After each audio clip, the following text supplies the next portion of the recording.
የታመንክ የምህረት አማላጅ አንተነ ገብርኤል የታመንክ የሕይወት አማላጅ በእግዚአብሔር ፊት የምትቆመው ገብርኤል አንተ ነህ። ክብር ምስጋና ይድረሰው። እስቲ አመስግኑት። ለሁላችንም ይቁምልን፣ ሁላችንም ያማልደን። መላእክት ጠባቂዎቻችን ናቸው። መላእክት አማላጆቻችን ናቸው። መላእክት ምሕረት ከእግዚአብሔር ይዘው ወደኛ የሚመጡ ናቸው። መላእክት ይህን ዝማሬያችንን፣ ይህን ጸሎታችንን፣ ይህን ልመናችንን በእግዚአብሔር ፊት የሚያቀርቡ ናቸው። በእግዚአብሔር ፊት የሚቆሙ የእግዚአብሔር ባለሟሎች ናቸውና ለዚህ ነው በፊታቸው ቁመን በዕለተ በዓላቸው በመታሰቢያ ዕለታቸው እንዲህ ተሰባስበን በአንድ ላይ ሁነን መልአኩን የላክልኝ አምላክ ክብር ምስጋና ይግባህ፣ ረዳቱን ጠባቂውን መልአክ የሰጠኸኝ አምላክ አመሰግንሃለሁ እያልን ለመላኩ ክብር ለአምላካችን ለእግዚአብሔር ደግሞ ለጌትነቱ ለአምላክነቱ የሚገባውን የአምልኮት ምስጋና እያቀረብን ያለነውና እናመስግነው። አሁንም እህታችን ዘማሪት ፍቅርተ ማርያም ዝማሬ መላእክት ያሰማልን። እጅግ በጣም የሚያስገርም ድምፅ እንግዲህ የተፈጥሮ ስጦታ ነው። አንዳንዶቹ በተሰጣቸው ጸጋ እግዚአብሔርን ሲያመሰግኑበት እንዴት ደስ ይላል። ሌላው ደግሞ ሊዘፍንበት ይችላል። ሌላ የኃጢአት ስራዎች ዓለማዊ ሁኔታዎችን ሊያከናውንበት ይችላል። እግዚአብሔር የመራቸው ደግሞ እህቶቻችን ያን እግዚአብሔር የሰጣቸውን ድምፅ ይዘው ወደ እግዚአብሔር ቤት በመምጣት እንዲህ ህዝባዊ መዝሙሮችን በማዘጋጀት ዘምረው እንድንዘምር ምክንያት ይሆናሉና ክብር ምስጋና ለአምላካችን ይሁን። እግዚአብሔር ይጠብቅልን። በኋላ ደግሞ ከትምህርቱ ቀጥሎ እንደዚሁ ትዘምርልናለች። አብረን እንዘምራለን፣ አብረን እናመሰግናለን። ከዚህ በመቀጠል ወደ ዕለቱ ትምህርት ነው የምንገባው። የዕለቱን ትምህርት የሚያስተምሩን መምህራችን በታላቁ በኢትዮጵያ ኦርቶዶክስ ተዋሕዶ ቤተክርስቲያን ሊቃውንት ጉባኤ የሚባል ክፍል አለ። ከቅዱስ ሲኖዶስ ቀጥሎ ያለ መምሪያ ነው። ለቤተ ክርስቲያኗ ጠበቃ የሚሆን ቀኖናዋ እንዳይዛባ አሁን የምታዩዋቸው አልፎ አልፎ አንዳንድ ጊዜ ምትሃታዊ የሚመስሉ መግለጫዎችና ሀሳቦች ሲነሱ እነሱን እርቅ አድርጎ ቀኖና ለሚገባው ቀኖና እንዲሰጠው፣ መታረም የማይችል ከሆነ ደግሞ ያው ቀጣዩ እንግዲህ ምን ይደረጋል ወደዚያና እነዚህ በአጠቃላይ ይሄ ክፍል ለቤተ ክርስቲያኗ ጠበቃ ሆኖ ለቅዱስ ሲኖዶስ መጋቢ ሆኖ ቅዱስ ሲኖዶስ ውሳኔ ሰጪ መጨረሻ ሆኖ እንደ ሊቅነት እንደ ምሁርነት ግን አጠቃላይ ቤተክርስቲያኗን ሃይማኖቷን በሚመለከት የሚጻፉ መጻሕፍቶችን የሚሰጡ ትምህርቶችን ቀኖናዋና ስርዓቷ እንዳይዛባ የሚያዛባ ካለ ራሱ ይዛነፍበታል። አይምሮ የተዛነፈበት ሁሉ ማንም መጥቶችን ቤተክርስቲያን ሊጨፍርባት አይችልም። ያው ራሱ መንገድ ላይ ወራጅ አለ ተብሎ እንግዲህ ፌርማታ ላይ ሊወርድ ይችላል። ይሄ ካልሆነ በስተቀር ደስ ይበላችሁ ሁላችሁም እና ብዙ የቤተ ክርስቲያን ሊቃውንት አሉ ሕይወታቸውን፣ እውቀታቸውን፣ ጊዜያቸውን፣ ገንዘባቸውን የሚሰጡ እና በአንዳንድ ሁኔታዎች ስትመለከቱ እንዳትጨነቁ፣ እንዳትሸበሩ። ሲጀመር ቤተ ክርስቲያን ምን ጊዜም ቢሆን ጉዞዋም ራሱ በዚህ ዓለም ላይ ሳለች በፈተና ውስጥ ነው የምትሸጋገረው። ግን ተሸንፋ አታውቅም። ሁልጊዜ አሸናፊ ናትና ለሌላው እያስተማረች አውግዛም ከመለየቷም እርምጃ ከመውሰዷም በፊት ትምህርትን ስለምታስቀድም ነው እንጂ መስተካከል ያለበት ሁሉ እየተስተካከለ ይሄዳል። ስለዚህ ይህንን አካል ከሚመሩት የቤተ ክርስቲያኗ ሊቃውንት አንዱ ናቸውና ሊቀ ሊቃውንት ዮሴፍ ደሳለኝ ደጋግሞ በዚህ ጉባኤ ላይ አስተምረውና የዛሬው መምህራችን እሳቸው ናቸው። በአክብሮት ጋብዛለሁ።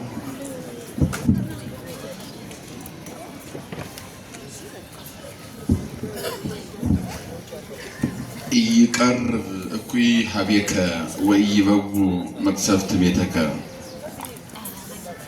በስመ አብ ወወልድ ወመንፈስ ቅዱስ አሃዱ አምላክ። ታላቁና አንጋፋው ክቡር አባታችን ሊቀ ሊቃውንት መምህር ጥዑመ ልሳን ኪዳነ ማርያም የዚህ ታላቅና አንጋፋ ገዳም ዋና አስተዳዳሪ የሁላችን አባት ክቡር አባታችን መጋቢ ሐዲስ መምህር አባ ገብረ ማርያም እሸቴ የቤተክርስቲያናችን ስብከተ ወንጌል ኃላፊ፣ ክቡራን አባቶቼ ሊቃውንተ ቤተክርስቲያን፣ መምህራን፣ ቀሳውስት፣ ወንድሞች፣ ዲያቆናት፣ መዘምራን በየማድረጋችሁ ለሰማይ ከዋክብትን ለምድር እጽዋትን ውበት ያደረገ እግዚአብሔር ለዚህች ታላቅ ቤተክርስቲያን ውበት ያደረጋችሁ የእግዚአብሔር ቤተሰቦች፣ የእናታችን የቅድስት ድንግል ማርያም ልጆች፣ አባቶቻችን፣ እናቶቻችን፣ ወንድሞቻችን፣ እህቶቻችን እንደውም ሕፃናት በኃያሉ በእግዚአብሔር ስም እንደምን አደራችሁ? እንደምን አደራችሁ? እንደምን አረፈዳችሁ? ሳይገባን እንደ ኃጢአታችን ብዛት እንደ ሰውነታችንም ክፋት ሳይመለከት በቸርነቱ በይቅርታው በፍቅሩ በርህራሄው አቅፎን ደግፎን ያንን ግዙፍ ጨለማ ገፎ ረቂቅ ብርሃን ሰጥቶ በቤቱ የሰበሰበን የድንግል ማርያም ልጅ መድኃኔዓለም ከፀሐይ መውጫ እስከ ፀሐይ መግቢያ በፍጥረታት ሁሉ አንደበት ስሙ የተመሰገነ ይሁን። እስቲ እግዚአብሔርን አመስግኑት። ያቀርብ እኩይ ሀቤከ ወይበጉ መቅሰፍት ቤተከ። ክፉ ወደ አንተ አይቀርብም መከራም ወደ ቤት አይገባም። እስኪ በሉ ክፉ በሉ እስኪ ወደ አንተ አይቀርብም መከራም ወደ ቤትህ አይገባም። እስኪ ድገሙት። ክፉ በሉ እስኪ ወደ አንተ አይቀርብም መከራም ወደ ቤትህ አይገባም። እግዚአብሔር ክፉን መከራውን ሁሉ ያርቅልን። እንደ እግዚአብሔር መልካም ፈቃድ የምንነጋገርበት መነሻ የሚሆነን የመጽሐፍ ቅዱስ ኃይለ ቃል ነው። ይህንን ቃል የምናገኘው በመዝሙረ ዳዊት በ9ኛው መዝሙር ላይ መዝሙር 90 ቁጥር 12 ላይ የምናገኘው ኃይለ ቃል ነው። አንቀጽ መነሻው ይሄ ሲሆን በቅዳሴው ላይ ዲያቆናቱ በዜማ ሲያዜሙልን የነበረው ክፍል ነው ማለት ነው። እንደው ከፍ ብለን የጀመርነው አንቀጹ ዋናው መነሻው የሚስጥሩ መነሻ መንደርደሪያው ክፉ ወደ አንተ አይቀርብም መከራም ወደ ቤትህ አይገባም ይላል። ምክንያት ነው ወደፊት ያመጣል በዝርዝር መከራም የማይመጣበትን ወደ ቤታችን የማይገባበትን ክፉ ነገር ወደኛ የማይቀርብበት ምክንያት ምንድነው የሚለውን በዝርዝር ወደፊት ያመጣዋል ማለት ነው። እንግዲህ መጽሐፍ ቅዱስ ሲናገር ነብይ እግዚአብሔር ቅዱስ ዳዊት 1000 ዘመን ቅድመ ልደተ ክርስቶስ ቀድሞ እየተነገረ ሲሆን ዋናው ዓላማው የዚህ የትምህርቱ ዓላማ ደግሞ ቅዱሳን መላእክት ሁልጊዜ ሰው ልጅ እንደሚረዱ መከራ በሚያምኑ በቅዱሳን መላእክት ተራዳይነት ለሚያምኑ ሰዎች ሁሉ እነ ቅዱስ ገብርኤል እነ ቅዱስ ሚካኤል ሌሎችም ቅዱሳን መላእክት ሰራዊተ መላእክት ነገደ መላእክት በእግዚአብሔር ታምነው የሚኖሩ በቅዱሳን ተራዳይነትም የሚማጸኑትን ሁሉ ክፉ ወደ እነሱ እንደማይቀርብ መከራም ወደ ቤታቸው እንደማይገባ አስረግጦ የሚናገር የመጽሐፍ ቅዱስ ክፍል ነው። የመላእክትን ተራዳይነት የማን ተራዳይነት? ማን ይረዳናል? የእግዚአብሔር መልአክ ይረዳናል። ታምናላችሁ አይደለ? አዎ በመልአክ ይጠበቃል የሰው ልጅ። አያችሁ ይቀጥልና ምን ይላል መሰላችሁ? እስመ ለመላእክቲሁ የዝዞሙ በእንቲአከ። ምክንያቱም ሲያስቀምጥ መላእክቱን ስላንተ ያዛቸዋል። ስለማን ያዛቸዋል? ሚካኤል ስለኛ ይታዘዛል፣ ገብርኤልም ስለኛ ይታዘዛል። ገብርኤል ከሰማይ ይወርዳል፣ ልጅ ስናጣ ልጅ ይሰጣል። በቅዱስ ገብርኤል አማካኝነት ልጅ እንደሚሰጠን አስረግጦ ይነግራል። ለዚህም እነ ቅዱሳን አባቶቻችንን ስንመለከት በብሉይ ኪዳንም በሐዲስ ኪዳን በተለይ ቅዱስ ገብርኤል ጎልቶ ይተረጎማል። ብዙ ጊዜ ለብሉይ ኪዳን ሚካኤል ለሐዲስ ኪዳን ገብርኤል ሰጥቶ ይተረጎማል። ሁሉም ግን በሁሉም አሉበት። በብሉይ ገብርኤል የለም ማለት አይደለም፣ በሐዲስ ኪዳን ሚካኤል የለም ማለት አይደለም። ሁሉም በሁሉ አሉ። በጎላው ሲናገር ግን እነ ዘካርያስን ይረዳ የዘካርያስና የነ ኤልሳቤጥን ሐዘን ወደ ደስታ የቀየረው መልአክ ማን ነው ሲባል ማን ነው እሱ? ክብር ለታላቁ መልአክ ቅዱስ ገብርኤል ነው የቀየረው። ሉቃስ ወንጌል እንደምንመለከተው ምዕራፍ 1 ቁጥር 5 ጀምሮ ወረደ መልአክ ዘስሙ ገብርኤል ገብርኤል የተባለ መልአክ ከሰማይ ወረደ ወቦአ ውስተ ቤተ መቅደስ ወደ መቅደሱ ገባ ወደ ቤተ መቅደሱ ገባ ወቆመ በየማነ ሙሳው ለዘካርያስ ወልደ በራኪው የበራኪው ልጅ ዘካርያስ በካህኑ ቀኝ ቆመ ይላል። በቀኛችን ይቆምልን የእግዚአብሔር መልአክ። መልአኩ ገብርኤል ከሰማይ ወረደና በቤተ መቅደሱ በካህኑ ቀኝ ቆመ ይላል። ምክንያቱም በካህኑ ቀኝ የቆመው ለምንድን ነው የሚለው ስንመለከተው ሐዘን ነበረበት፣ ጥያቄ ነበረው፣ ያልተመለሰ ጥያቄ በውስጡ ይመላለስ ነበረ። ለጥያቄው መልስ ይዞ የመጣው መልአክ ማን ነው ከተባለ ቅዱስ ገብርኤል ነው። ለጥያቄያችን ሁሉ መልስ ይስጠን። ለሚያምኑ ሰዎች የእግዚአብሔር መልአክ ተልኮ ይመጣል፣ ያዛቸዋል። መላእክቱን ሲል ገብርኤልን ያዘዋል። ለማን አዘዘው? ለዘካርያስ አዘዘው። መጽሐፍ ቅዱስ እንደሚነግረን ጥያቄ ነበረው በውስጡ የሚመላለስ በዓለም ላይ ሊፈታው ያልቻለ ጥያቄ፣ በገንዘብ የማይፈታ በዘመድ በወገን የማይፈታ ጥያቄ ነበረ። ያ ጥያቄም ልጅ ሳይወልድ አርጅተው ነበረ። ከቃሉ ጋር ናቸው። ኤልሳቤጥ አርጅታለች፣ ልጅ አልወለደችም። ልማደ አንስት ቆሟል፣ እንዲሁም እሱም አርጅቷል። ግን እግዚአብሔር እያገለገሉ ነው። አፉ ከጸሎት እጁ ከማይጠንት የማይለየው ካህን ነበረ። እንደገና እሷም ደግሞ ቅድስት ኤልሳቤጥም ደግሞ አፏ ከጸሎት እጇ ከምጽዋት የማትለይ የማይለያት እናት ነበረች። እንደዚህ ሆነው ግን በዘመን ሂደት ልጅ አልነበራቸውም። ይሄ ጥያቄ ውስጣቸው ነበረ። ለማንም ባይናገሩትም ውስጣቸውን ግን ይፈትነው ነበረ። ጥያቄ ነበረባቸው። ለዚህ መልስ ለመስጠት እግዚአብሔር ገብርኤል ላከው። ማን ላከው? ገብርኤል ላከው። ከሰማይ ወረደ።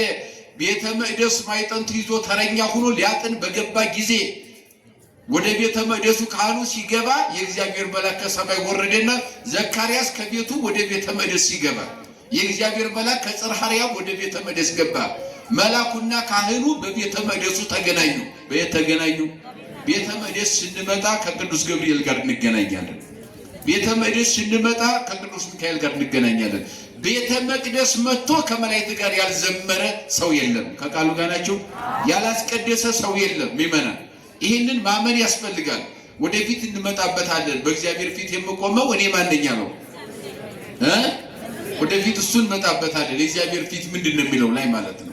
ይህን ስንመለከተው ጥያቄ ለነበረው መጣና ኤልሳቤጥ ሚስት ትጸንሳለች፣ ወንድ ልጅ ትወልዳለች፣ ስሙ ዮሐንስ ይባላል። ዮሐንስ ማለትም ፍጹም ደስታ፣ የሕዝብ ደስታ፣ ሐሴት ማለት ነው ብሎ የእግዚአብሔር መልአክ ነገረው። በዚህ ሰዓት ተጠራጠረ ይላል። ማመን አቃተው። ዘካርያስ ካህኑ ማመን አቃተው። ያላመነው ለምንድን ነው ስንል የመውለጃዋ ጊዜ ዘመኗ አልፎ ስለነበረ የእሷ ዘመን አልፎ ስለነበረ ይሆናል ተብሎ ስለማይታሰብ ልማዳንስ ቁሟል። እሷም ልጤ ተምሷል፣ ጉድጓዴ ተምሷል ብላ የምትጠብቅ እናት ነበረች። በዚህ ሰዓት ላይ ልጅ ይወለዳል ተብሎ አልታሰበም። ወይም ልጅ ይሰጠናል ከዚህ በኋላ ብለው የሚያስቡት ነገር አልነበረም። ግን ይህ ሁሉ ልጅ አለመኖሩ የፈለጉት አለመሳካቱ አንድ ቀን ከቤተ መቅደሱ ለይቷቸው አያውቁም። ከቃሉ ጋር ናቸው። ዛሬ በትንሽ ነገር ቤተ መቅደስ የተለዩ ሰዎች አሉ። በማይጠቅም በማይረባ ነገር ለዚያውም የጠየቅነው ነገር እኮ እኛን የሚያጠፋ ነገር ሊሆን ይችላል። ዝሮ እግዚአብሔር መልካም ነገር ጠይቀ ነው የሚጠቅመን ነገር ከሆነ አይነሳንም። እግዚአብሔር ከቃሉ ጋር ናቸው።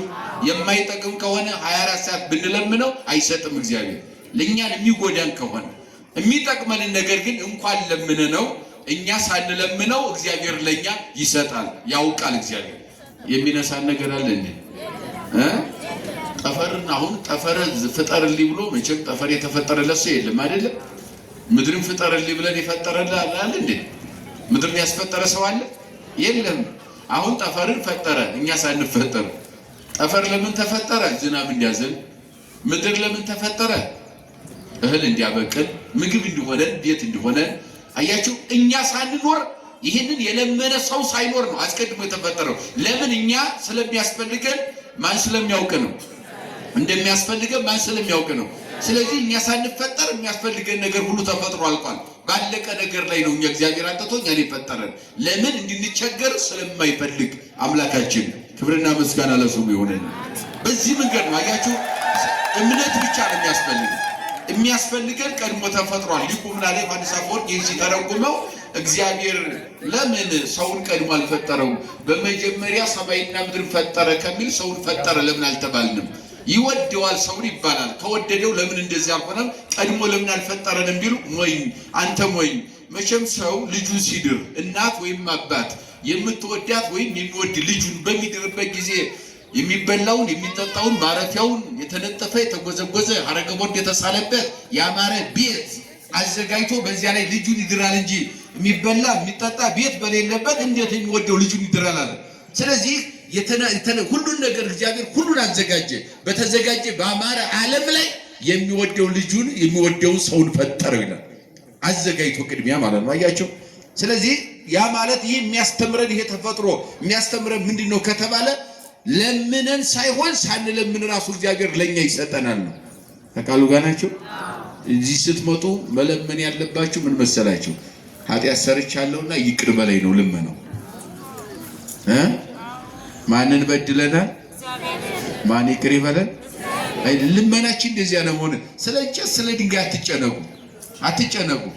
ምክንያቱም አስቀድሞ የፈጠረልንን ነገር በተለያየ መንገድ አንዱን ብናጣ አንዱን ያዘጋጃል እግዚአብሔር አይጥልም። ይጥላል እንደ እግዚአብሔር አይጥልም።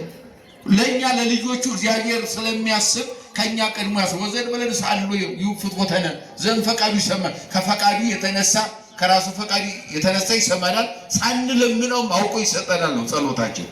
ሳንለምነው አውቆ ይሰጠናል። ስለዚህ ተስፋ በቆረጥበት ሊሆን አይችልም። በስነ ተዋልዶ ነገር ሁሉ ቁሟል በተባለበት ሰዓት እግዚአብሔር ቅዱስ ገብርኤል ላከውና ገብርኤል ማለት ያው ደስታን መንገር ነው። ዓላማው የቅዱስ ገብርኤል ስራ ደስታን ማፍሰስ ነው ለዓለም። የትኛውም ቦታ ላይ ስለ ቅዱስ ገብርኤል ባለበት የመጽሐፍ ቅዱስ ውስጥ ስታነቡ የቅዱስ ገብርኤል ስም ባለበት ሁሉ ስታነቡ አንደኛ የፈሩትን ሁሉ አትፍሩ ነው የሚለው። ከቃሉ ጋር ናቸው። የተጨነቁትን አትጨነቁ፣ ደስ ይበላችሁ ነው የሚለው። ምን ይበላችሁ? ምክንያቱም መልአኩ የምን መልአክ መሰላችሁ? የደስታ መልአክ ነው። ቅዱስ ገብርኤል ደስታ ነው የሚያመጣው። ስለዚህ ደስ ይበልህ፣ አትፍራ፣ አይዞህ፣ አትጨነቅ። ኤልሳቤጥ ትጸንሳለች፣ ወንድ ልጅ ትወልዳለች፣ ስሙ ዮሐንስ ይባላል። ያ ማለትም ፍጹም ደስታ ማለት ነው የስሙ ትርጓሜ አለና ነገረው። ይህን ሲለው ውስጡ ተሟገተ፣ ሐሳቡ ይሟገተ። እንዴት ይሆናል? እሷ ልጅታለች፣ ልማደ አንስት ቁሟል፣ በዚህ ሰዓት እንዴት ይሆናል ብሎ ውስጡን የሚታገለው ሐሳብ ነበርና ምን አለው? ከዚያ ይሄ ነገር ይሆናል አለው። እግዚአብሔር ነው ያዘዘልህ። ማን ያዘዘው? እግዚአብሔር ያለው አይቀርም። የማያደርገውን አይናገርም። እግዚአብሔር የተናገረው ደግሞ ምን አይልም። ለቃሉ እግዚአብሔር የታመነ ነው፣ የሚቀር ነገር የለም። ስለዚህ ይሄ እግዚአብሔር የተሰጠች ስለሆነ አይቀርም። እሷም ትጸንሳለች፣ ወንድ ልጅ ትወልዳለች፣ ዮሐንስ ይወለዳል፣ ታየዋለህ። ነገር ግን እንዴት ብለህ ውስጥህ ተሟግተዋል፣ ተጠራጥረሃልና ምልክት የሆነ ዘንድ ልጁ እስከሚወለድ አፈ ዲዳ ይሆናል፣ መናገር አትችልም ማለት። ከዚያን ሰዓት ጀምሮ በምልክት ነው ህዝቡም ጋር የሚገናኘው ማለት ነው። የሚያገለግለው ህዝቡን በምልክት ነበረ። በአፉ መናገር አይችልም። ልጁ ከተወለደ በኋላ ግን በስምንተኛው ቀን እንደ ህግ ኦሪት ህግ በህጉ መሰረት በስምንተኛው ቀን ስም ሊያወጡ ተሰብስበው ባሉበት በዚያ በቤት ተሰብስበው ሳለ ማን ይባል ስሙ እያሉ በሚያወርዱበት ሰዓት እሱ እስኪ አባቱ ይጠይቃሉ። እንደውም ዘካርያስ በአባቱ ስም ዘካርያስ እንበለው እያሉ ሰዎች ሲከራከሩ እሱን እንጠይቀው ብለው እሱ መናገር አይችልም። አባቱ የዮሐንስ አባት መናገር አይችልም። እንጠይቀው ሲሉ እሱ ጽፎ ሰጣቸው ይላል። ጽፎ ላይ ሰጣቸው ዮሐንስ ይባል ብሎ። ዮሐንስ ይባል ነው የምትለው ሲሉት አዎ ዮሐንስ ይባል ብሎ አፉ ተከፈተለት ይላል። የዮሐንስን ታሪክ ሊቃውንት ሲተረጉሙት ምን አሉ? በመጸነሱ የእናቱን ማህፀን የከፈተ በመወለዱ ደግሞ የአባቱን አፍ የከፈተ። አያችሁ፣ ለዓለም ሁሉ ደስታ ሆኖ የተሰጠ ፈጣሪውን ያጠመቀ ብቸኛ ልጅ ከድንግል ማርያም። አያችሁ፣ ለድንግል ማርያም ወላዲት አምላክነት የብቻዋ ሀብቷ እንደሆነ ለዮሐንስም ደግሞ ፈጣሪውን አጠመቀ የሚል ብቸኛ ሀብት ነው፣ ለማንም የማይሰጥ ነው። አያችሁ፣ እግዚአብሔር ይህን ጸጋ የሰጠው ልጅ እነማን ወለዱ? በቤተ መቅደሱ ደጅ የጠኑ የማይጠራጠሩ እድሜያቸውን ሁሉ ለእግዚአብሔር የሰጡ ከመቅደሱ ያልተለዩ ከመላክ ጋር የዘመሩ ከመላክ ጋር እግዚአብሔርን ያገለገሉ ከመቅደሱ የማይለዩ ልጅም ሲሰጣቸው ለዘላለም እነሱ አልፎ ለሀገር ለወገን የሚጠቅም የሚተርፍ ልጅ ይሰጣል እግዚአብሔር። በመቅደሱ የተገኘ ልጅ በየት የተገኘ? በመቅደሱ። አያቸው። ስለዚህ ነው ይቀርብ እኮ ያቤከ ክፉ ነገር ወደ አንተ አይቀርብም አለው። ወይበጉ መቅሰፍት ቤተከ ወደ ቤትህም ደግሞ መከራ ወደ ቤትህም አይገባም የተባለው ምክንያቱም እስመ ለመላእክቱ የዞሙ በእንቲአከ እግዚአብሔር መላእክቱ ስላንተ ያዛቸዋልና። ምን ይላቸዋልና? አዎ ክፉ ወደ አንተ አይቀርብም። ክፉ አይደለም የመጣው፣ ዲያብሎስ አይደለም ወደ መቅደሱ የመጣው፣ እኔ ገብርኤል ነኝ። አትጠራጠር፣ በእግዚአብሔር ፊት የምቆመው አንተ ማን ለመሆኑ ሲለው በእግዚአብሔር ፊት የምቆመው ማን ነኝ? መልአኩ ማን ነኝ? ክብር ለታላቁ መልአክ ይሁን ገብርኤል ነገር ነው። ምን አለው? በማን ፊት የምቆመው? መልአኩ ማን ነኝ አለው? ገብርኤል ነኝ አለው። 26ኛው ማን 10 ቁጥር ላይ ስትመለከቱ 19ኛው ቁጥር ላይ ስትመለከቱ የሉቃስ ወንጌል ምዕራፍ 1 በእግዚአብሔር ፊት የምቆመው መልአኩ ማን ነኝ አለው። የእግዚአብሔር ፊት ሲተረጎም በቤተ መቅደስ የማልጠፋ መልአክ ማለት ነው። እግዚአብሔር ፊት የለውም ይላል ቅዳሴ።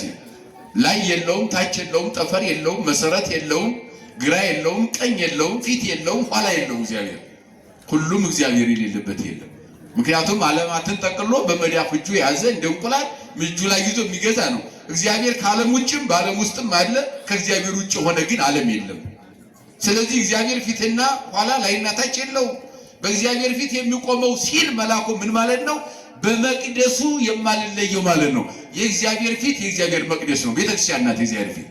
ለምን ፊት አላት? ምሕረቱ የሚገለጥባት፣ ምሕረቱ የሚታደልባት፣ እንደ ክረምት ዝናብ ቃለ እግዚአብሔር የሚፈስበት ብቻ ሳይሆን የእግዚአብሔር ምሕረት የተቆጣጠረው እግዚአብሔር ምሕረት የማይለይበት ጧት ማታ ምሕረቱ የሚታደልበት ብቸኛው የእግዚአብሔር ፊት ማን ነው ከተባለ ቤተክርስቲያን ነው እንጂ በዓለም ሁሉ ማን አለ? ማን አለ? እግዚአብሔር የሌለበት ዓለም አለ እንዴ? ጥልቅም አለ፣ በጥልቅ ባህር ውስጥ አለ፣ በላይ በነፋሳትም ላይ በዘባነ ነፋሳት አለ። እግዚአብሔር ምን የሌለበት አለ? እግዚአብሔር ፊት የሌለው እግዚአብሔር ግን ፊት ያለው መቅደሱን ነው። ፊቱ መቅደሱ ነው፣ ምሕረት የሚፈስበት። በመጽሐፍ ቅዱስ በተደጋጋሚ አሁን ቅዱስ ገብርኤል በእግዚአብሔር ፊት የምቆመው እኔ መልአኩ ገብርኤል ነኝ ሲል በቤተ መቅደሱ የማይለየው ማዕጠንት ካህናቱ ሲያጥኑ አብሮ የካህናቱን ጸሎት ማዕጠንት የማሳርገው መልአክ ደግሞም በቤተ መቅደሱ ደጅ የሚጠኑትን ሁሉ የምረዳቸው ችግራቸውን የምፈታላቸው የምስራች ከእግዚአብሔር ይዤላቸው የምመጣ ደስታን ሁልጊዜ ገንዘብ ያደርጉ ዘንድ ወይም ደስታ ይኖራቸው ዘንድ ምእመናንን የምንከባከብ እግዚአብሔርን አምነው በመቅደሱ የማይለዩ የማንለያቸው መልአክ ማለት ነው። መቅደስ ስንሆን ቅዱስ ገብርኤል አይለየም። ምክንያቱም የእግዚአብሔር ፊት ነው። ምሕረት አናጣም። የእግዚአብሔር ፊት የተባለው በምሕረቱ መገለጫው የምሕረቱ መገለጫ ስለሆነ ጸሎት የሚሰማበት ስለሆነ ወደ በመጽሐፍ ቅዱስ በብሉይ ኪዳን በዚህ በመጽሐፈ ዜና መዋዕል በመጽሐፈ ዜና ካል ምዕራፍ 6 እና 7 ስታነቡ ሶሎሞን ቤተ መቅደሱን በሚሰራበት ጊዜ ሊሰራ ሲያስብ ምንድነው ያለው?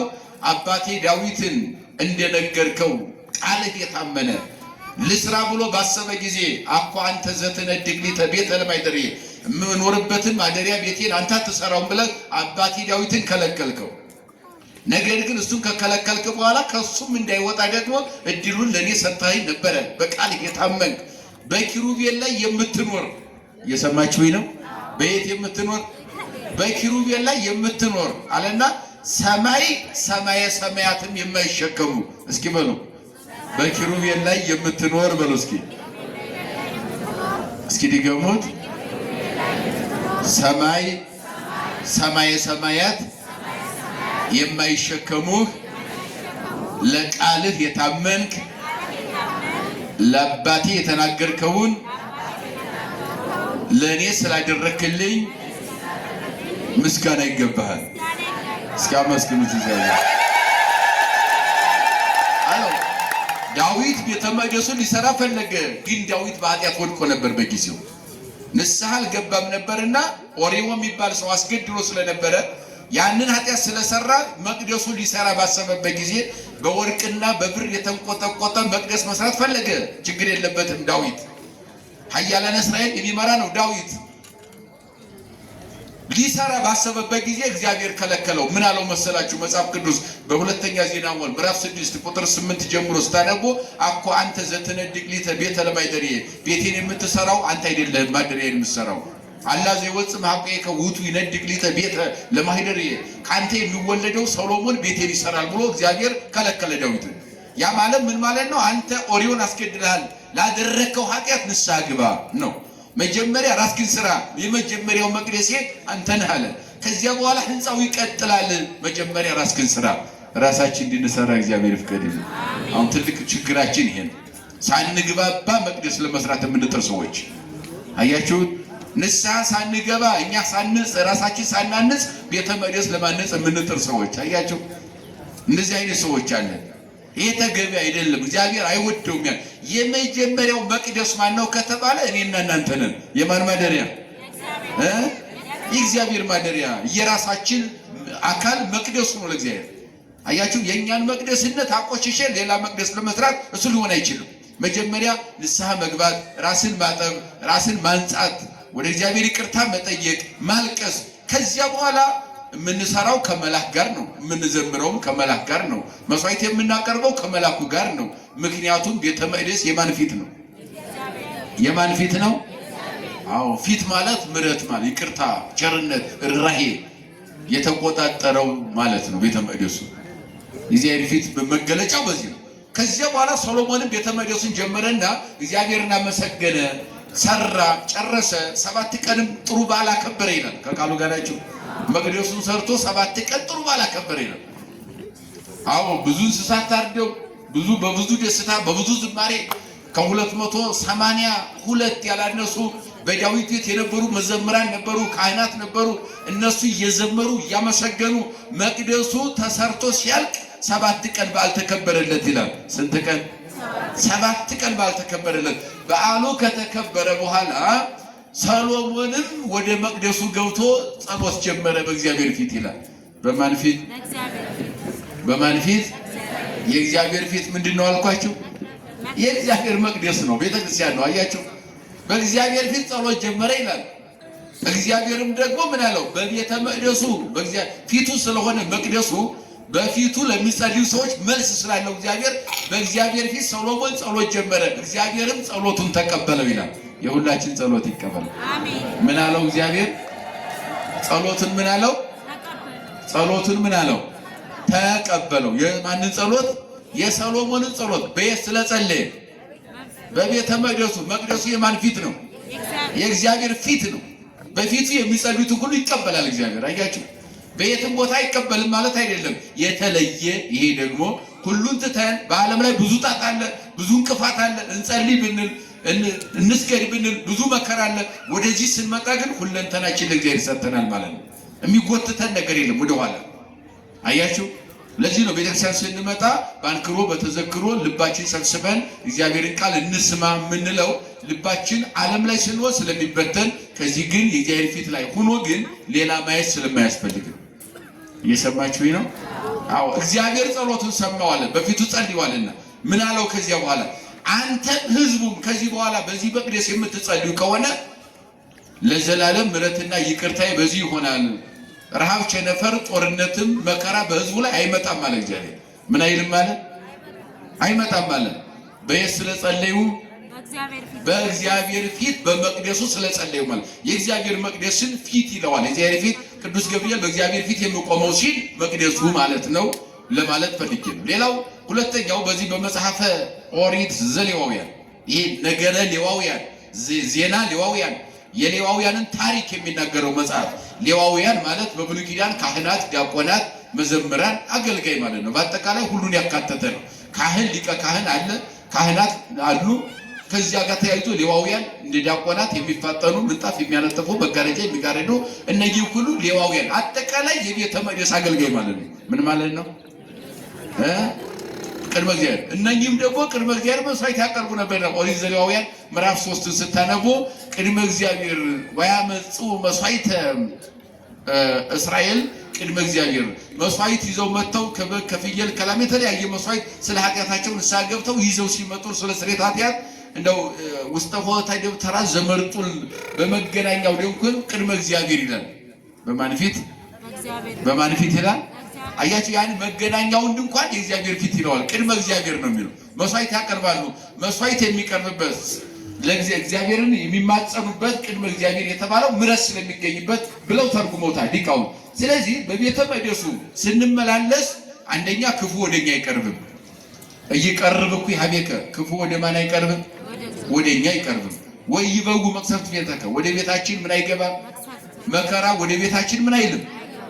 አረ ንገሩኝ። ክፉ ወደ ማን አይቀርብም? ወደኛ አይቀርብም። መከራ ወደ ቤታችን ምን አይልም? እግዚአብሔር መላእክቱን ስለኛ ምን ይላልና? ያዝልናልና ነው። አያችሁ፣ ያዛቸዋል መላእክት። ስራቸው እኛን መጠበቅ ነው፣ ክፉ ወደኛ እንዳይቀርብ። አያችሁ፣ ክፉን ማራቅ ነው። መቅሰፍት መከራ ወደ ቤታችን እንዳይገባ መከራው ማለት አው እስመ ለመላእክቱ የዞመንታ ከመይቀቡ ከበኩሉ ፍናው ይቀር በመንገዱ ሁሉ ይጠብቁ ዘንድ ይንከባከብ ዘንድ መላእክቱን ይልካል። ከመይታቀብ በእብን እግርከ እግርህም ደግሞ እንቅፋት እንዳይመታት ወይም እንቅፋት እንዳያገኛቸው እግሮች እንዳይሰነካከሉ እግዚአብሔር መላኩን ይጠብቅልሃል። አያችሁ፣ አንደኛ ክፉ ወደኛ አይቀርብም፣ ሁለተኛ መከራ ወደኛ አይመጣም። እየሰማችሁ ነው? እሺ፣ ሶስተኛው ደግሞ እንቅፋት ምን አይለንም? አይመታንም። እነማን ስለተላኩ? ማን ስላዘዘ? እግዚአብሔር መላእክትን ስላዘዘ ማለት ነው። ስለዚህ ተጠብቀን ይኖር። መላእክትን ስንመለከት በአጠቃላይ ስለ መላእክት ተራዳይነት በዝርዝር ዳዊት እየተናገረ እንጂ ቅዱሳት መጻሕፍት በብሉይ ኪዳንም በሐዲስ ኪዳንም ስለ ቅዱሳት መላእክት ተራዳይነት በደንብ አድርጎ ተዘርዝሮ ተነግሯል። እስር ቤት ሲገባ የእግዚአብሔር አማኝ እስር ቤት ውስጥ መልአክ ይገኛል አይደል? አይደል? አዎ። በዚህ በሐዋርያት ሥራ ምዕራፍ 12 ስታነቡት እኮ ሐዋርያትን ይዟቸው ያስሯቸው ነበር፣ ያንገላቷቸው ነበር። መጀመሪያ ያዕቆብ የተባለውን ሐዋርያ ገደሉት። ወንድሙን ዮሐንስን ይዘው ማሰሩት፣ አንገላቱት፣ ገረፉት። ከዚያ እንደገና ጴጥሮስ የተባለውን ሊቀ ሐዋርያቱን እሱንም ይዘው አሰሩት ይላል መጽሐፍ ቅዱስ። ምን አሉት? አሰሩት። ያሰሩት ጨለማ ቤት ነው። 16 ወታደር እንዲጠብቀው ተደርጓል። አንድ ወታደር አይደለም፣ ሁለት ወታደር አይደለም፣ 16 ወታደር እንዲጠብቀው አፈሙዝ ይዞ ማለት ነው። እጅ እግሩ ደግሞ በሰንሰለት ታስሯል። 3 ግቢ በር ተዘግቶበታል። አያችሁ? እየሰማችሁ ነው? የበር መብዛት እኮ የእግዚአብሔርን ምሕረት አያግደውም አይደል እንዴ? ያግዳል። የመላእክን ተራዳይ የቅዱስ ገብርኤል የቅዱስ ሚካኤልን ተራዳይነት 44 ቁልፍ ቢቆለፍ ይቆራርጠዋል የእግዚአብሔር መልአክ። አያችሁ? በእምነት ማለት ነው። አህዝቡ ለጴጥሮስ ወሞቅህዎ ውስተ ቤተ ሞቅ፣ ጴጥሮስን ያዙ ወደ እስር ቤትም ወሰዱትና አስገቡት ይላል። ቤተ ሞቅ ወይም እስር ቤቱ ጨለማ ነበር ነው የሚለው። በጨለማ ቤት ምን ነበር? ጨለማ ነበረ። የእግዚአብሔር መልአክ ሌሊት ወረደና ቤተ እስር ቤቱ ውስጥ ገባ ይላል። የት ገባ? የእግዚአብሔር መልአክ እስር ቤት ገባ። እስር ቤቱ ምንድነው አልኳችሁ? ጨለማ ነው። በጽኑ ቁልፍ ተቆልፏል። ስንት ወታደር አለ እዚያ ውስጥ ጴጥሮስን የሚጠብቅ? 16 ወታደር አለ። እንደገናም ደግሞ እጅና እግሩ በምን ታስሯል? አያችሁ? የዓለም ጭካኔ። እጅና እግሩን በሰንሰለት አስረውታል። እሱ እኮ በቂ ነበር። ያም አልበቃቸው ብለው በጽኑ ቁልፍ ቤቱ 3 ግቢ ነው የተቆለፈበት፣ 3 በር ማለት ነው። እሱም አልበቃ ብሎ ደግሞ 16 ወታደር ደግሞ ሹመውበታል እንዲጠብቁ ተዚያው እንዳይወጣ የትም እንዳይሄድ። በዚያ ላይ ደግሞ ብርሃን የሌለው ጨለማ ቤት ነው። አያችሁት? ዓለም እንዲህ ነው። ዓለም ስቃይ ነው። ዓለም በተለይ ለክርስትና ፈተና ነው። ዓለም መከራ ነው፣ ውጣ ውረድ ነው። በዘመን ሂደት በክርስትና ሲኖር እንደ አይነት ውጣ ውረዶች አሉ። አያችሁ? ነገር ግን ሃይማኖት ደግሞ ክርስትና ደግሞ ይሁን እየቆራረጠ ነው የሚያልፈው። ይመናል። የተዘጋ ቤት ነው፣ ጨለማ ቤት ነው። የእግዚአብሔር መልአክ ወረደና ቤተ ሞቅ ወይም እስር ቤት ውስጥ ገባ ይላል። መልአኩ እስር ቤት ገባ። መልአኩ እስር ቤት ሲገባ የተከፈተ በር የለም። ምክንያቱም ቅዱስ ገብርኤል እስር ቤት ለመግባት በር የሚከፍትለት ዘበኛ ያስፈልገው ረቂቅ መልአክ ስለሆነ። አያችሁ? ይሄ ፀሐይ በመስኮት ውስጥ ቤት ይገባል አይደለ? መስታወት ግን አያግደው። ያግደዋል? መስታወት ያግደዋል? ፀሐይን መስታወት ያግደዋል ቤት ውስጥ ለመግባት። የእግዚአብሔርን መልአክም የተዘጋ በር አይገድበውም። አያችሁ? እንደዚያ እንደ ፀሐይ ቅዱስ የእግዚአብሔር መልአክ ወርዶ ከጴጥሮስ ጋር እስር ቤት ውስጥ ገብቷል። ጴጥሮስም ሰራዊቶቹም ወታደሩም ተኝቷል። 16 ወታደር ተኝቷል። ጴጥሮስም ተኝቷል። እንቅልፍ ላይ ናቸው። የእግዚአብሔር መልአክ እዚያ ውስጥ ሲገባ የሰማ አልነበረም። የረቀቀው መልአክ በር ሳይከፈትለት እዚያ ውስጥ ገብቶ ጴጥሮስን ጎኑ እንዳሰሰው ይላል። ምን አለው? በምሕረት ይዳሰኑላችሁ ወጎኑ ወገቦ ሁለት ጴጥሮስ። የጴጥሮስን ጎን መልአኩ ዳሰሰው። የእግዚአብሔር መልአክ ጴጥሮስን ጎኑን ነካው። የእግዚአብሔር መልአክ ወረደና የተዘጋ እስር ቤት ገብቶ ጨለማ ቤት ነው የገባው። መልአኩ ሲገባ ጨለማ ተወግዷል። በመልአክ ቤት ጨለማ ምን ይሰራል? ብርሃን በራለት ይላል። ቤቱ በራ። ቤቱ መጀመሪያ ጨለማውን አስወገደው። መልአኩ ሲገባ በብርሃን ተቆጣጠረው። ቤቱ ወደ ብርሃን ተቀየረ። እዚያ ውስጥ ተኝተው ነበረ ወታደሮቹም ጴጥሮስም እንቅልፍ ላይ ናቸው። ቀርቦ ጴጥሮስን ጎበሁ ለጴጥሮስ ወይ ቤሎ ተነስ ጴጥሮስ፣ ጴጥሮስ ተነሳ ብሎ ጎኑን ነካው። በነካው ጊዜ ወተሰብራ መዋቂቱ ምደይሁ ምገሪሁ ሰንሰለቶቹ ከእግርና ከእጁ ተቆራረጡ ይላል። የጴጥሮስ ሰንሰለት ጨለማ በራ፣ ሰንሰለት ተቆራረጠ። አሁን ምን ቀረ? ተነስ አለው። ተሳይና ሳይኒከ ወልበስ ልብሰከ፣ ልብስህን ልበስ፣ ጫማህን አድርግ፣ ወነአት ለወኒ ናተከተለኝ አለው። የእግዚአብሔር መልአክ ጫማህን አድርግ ጴጥሮስ አለው። ጴጥሮስ እንቅልፍና ሰው ነበረ፣ ልቡ ገና ሙሉ በሙሉ አልነቃም ነበረ ይላል። ደንግጦ ተነሳ። ሲያየው በብርሃን ተሞልቷል፣ ጨለማ ተወግዷል። ሲያየው ሰንሰለት እንደ ቅጠል ረግፏል። ከዚያም በኋላ ጴጥሮስ ተነስቶ ሲመለከት የሚታየለን መልአክ ረቂቅ ነው፣ አይታይም። መልአክ መኖሩ የሚታወቀው ጨለማው ቤት ወደ ምን ተቀይሯል? ወደ ብርሃን ተቀይሯል። ብርሃናዊ መልአክ ገብቷል። ቅዱስ ገብርኤል፣ ቅዱስ ሚካኤል የማይለያዩት በዚያ ውስጥ የእግዚአብሔር መልአክ ስላለ ወደ ብርሃን ተቀይሯል። ና ተከተለኝ፣ ጫማህን አድርግ፣ ልብስን ልበስ ያለው ጫማውን አደረገ፣ ልብስን ለበሰና መልአኩን ተከተለው። ሲከተለው የተዘጋው በር የመጀመሪያው በር ማንም ሳይከፍተው በራሱ ተከፈተ ይላል። አሁንም ቀጠለ። ስንት በር ነው የተዘጋው? ስንት በር ነው የተዘጋው? 3 በር። አሁንም ሲሄድ ያኛውን በር ይከፈታል፣ የሚከፍት ግን የለም። መልአክ ከፊቱ አለ። መልአክ ረቂቅ ነው፣ አይታይም። ለጴጥሮስም አይታየውም። ተከተለኝ ብሎታል። ቃል አክብሮ ይከተላል። አያችሁ? ሶስቱን በር ተከፈተለት። ሶስተኛውን በር ከወጣ በኋላ ጴጥሮስ ወደ ልቡ ተመለሰ። ፍጹም እንቅልፍ ለቀቀውና በአማን ፈኖ እግዚአብሔር መልአኩ አድኃነኒ፣ በእውነት እግዚአብሔር መልአኩን ልኮ አዳነኝ አለ። ክብር ለእግዚአብሔር ይሁን። እስኪ በሉ በእውነት በሉ እስኪ እግዚአብሔር መልአኩን ልኮ አዳነኝ። ማንን አዳነኝ? ማንን ልኮ? መልአኩን ልኮ። አያችሁ 16 ወታደር እዚያው ተኝቶ ቀረ። ጴጥሮስ ግን ወጥቶ ወንጌል መስበክ ጀመረ በዓለም ላይ። አያችሁ ለዚህ ነው ሐዋርያውም እኛ ብንታሰር ወንጌል አይታሰርም ያለው። አዎ ወንጌል ሰንሰለትን እየቆራረጠ ጨለማን እያበራ ጨለማ ህይወትን እያበራ የሚቀጥል ነው በምድር ላይ ማለት ነው። እንደዚህ ያለው በተለያየ መከራ ውስጥ ወንጌል ማለፍ ማብራት ይችላል። በድቅድቅ ጨለማ ውስጥ ማብራት ይችላል የእግዚአብሔር ቃል። ለዚህም ደግሞ አጠቃላይ የእግዚአብሔር አገልግሎት በምድር ላይ ይሰፋ ይቀጥል ዘንድ ደግሞ እኛ ብቻ በምድር ያለነው ልጆቹ ብቻ ሳይሆን ወንጌል የምንሰብከው እኛን የሚያበረታቱ ከመከራ የሚታደጉ ክፉ እንዳይቀርበን መከራው ቤታችን እንዳይገባ የሚታዘዙልን የማን መላእክት አሉ? ማን ያዛል? እግዚአብሔር። መላእክት ለኛ ይታዘዛሉ፣ ይላላካሉ፣ ያገለግላሉ። በሰውና በእግዚአብሔር መካከል ነው ስራቸው። ሰውን መርዳት ነው፣ እግዚአብሔር መታዘዝ ነው። መልአክ ማለት ትርጉሙ ተላላኪ አገልጋይ ማለት ነው። የሚፋጠን ረፍት አልባ አገልጋይ፣ ከፀሐይ ከዚህ ከነፋስ 7 እጥፍ የሚፈጥን መልአክ ማለት እንደዚያ ነው። እንደዚህ የሚያገለግሉ ረፍት አልባ አገልጋዮች፣ የሚዘምሩ ዘማሪዎች፣ ዓለም ከተፈጠረ እስካሁን ድረስ ያለ ረፍት እግዚአብሔርን የሚያገለግሉ የሚያመሰግኑ ኤጲፋኒዎስ የሚባለው ሊቅ እማመ ተፈጥረ ዓለም እስከኔሁ እንዘ ይሴብሑ ለእግዚአብሔር መላእክት መዓልተ ወሌሊተ ዘእንበለ ጽርዓት፣ ያለ ረፍት ዓለም ከተፈጠረ እስካሁን በሌሊትም በቀንም መላእክት እግዚአብሔርን እያመሰገኑት ወይ ይመስሎም ለመላእክት ዘሰብሑ ወመጠነ መንፈቀ ለሐቲ ዕለት፣ የቀን እኩሌታ ያመሰግኑ አይመስላቸውም። ዓለም ከተፈጠረ እስካሁን ሌሊትም ቀንም እረፍት የላቸውም። እረፍታቸው ኑሯቸው ሁሉ ቅዱስ ቅዱስ ቅዱስ ማንን ማመስገን ነው። እንደዚህ እያመሰገኑ ግን የአንድ ቀን እኩሌታ ያመሰገኑት አይመስላቸው። እንደዚህ አይነት እግዚአብሔርን የሚያመሰግኑ እረፍት አልባ አገልጋዮች ብቻ ሳይሆኑ እረፍት አልባም ደግሞ የእኛ ጠባቂዎች ናቸው። ቅዱሳን መላእክት ማመን ብቻ ነው እኛ የሚጠበቀው። ዘካርያስ ስላመነ እምነት ስላለው አዎ ለጊዜው ያ ነገር አይሆንም ብሎ በሰውኛ ቢያስብም ነገር ግን ቅንነቱን አገልግሎቱን ደግነቱን መልአኩ ስለሚያውቅ አፉም ተከፈተለት፣ ልጁንም አገኘ። ማን? ዘካርያስ።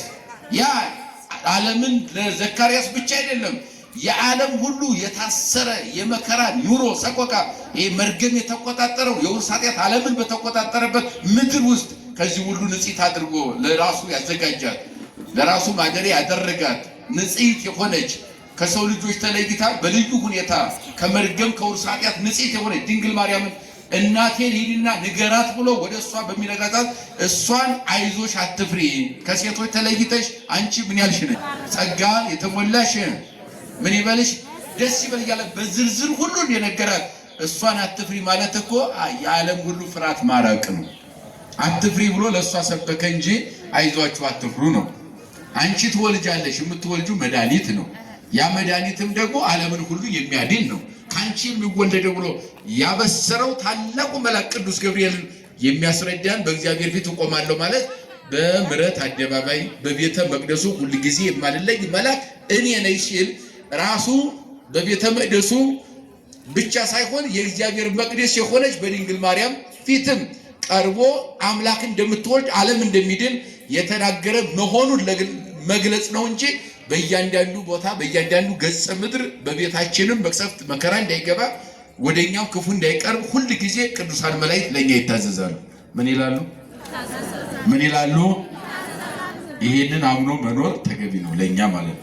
ዛሬ ዓለም የተለያየ ወሬ ስለሚያወራ በቅዱሳን ዙሪያ ላይ በእመቤታችን ዙሪያ ላይ በጻድቃን ዙሪያ ላይ በመላእክት ዙሪያ ላይ ያለው ነገር እምነታችን እንዲሸረሸር እንቅልፍ አልባ ሰዎች አሉ። እንቅልፍ አልባ የሆኑ ከየት እንደመጣ የማይታወቅ ክፉ መንፈስ የተቆራኛቸው ሰዎች ማለት ነው። ስለዚህ በዚህ አይነት መንገድ እኛ ደግሞ ያንን እየሰማን መረበሽ እንዲሁም ደግሞ መጨነቅ አያስፈልግም። ሁሉን ነገር ማስወገድ ጭንቀቱ ሁሉ ማስወገድ የሚችል እግዚአብሔር አለ። ደግሞም በእያንዳንዱ ደግሞ መከራ እንዳይቀርበን መቅሰፍቱም ወደኛ እንዳይመጣ መከራ ቤታችን እንዳይገባ ክፉ እንዳይቀርበን ደግሞ የሚታዘዙልን ቅዱሳን መላእክት ለኛ አሉ። በቅዱሳን መላእክት ታጅበን የምንኖር የእግዚአብሔር ልጆች ነን። አቃሉ ጋር ናቸው። በመላክ የምንጠበቅ የእግዚአብሔር ልጆች ነን። ስለዚህ እዚህ ትምህርት ወይም ከዚህ ተዋህዶ ሃይማኖታችን በቅዱስ ቤተክርስቲያናችን ጸንቶ መኖር ያስፈልጋል። ንስሐ መግባት፣ ጸሎት መጸለይ፣ ይቅርታ መጠያየቅ፣ በፍቅር መኖር ከኛ ይጠበቃል። የመላኩ ጥበቃ አይለየን፣ ይለት አይለየን።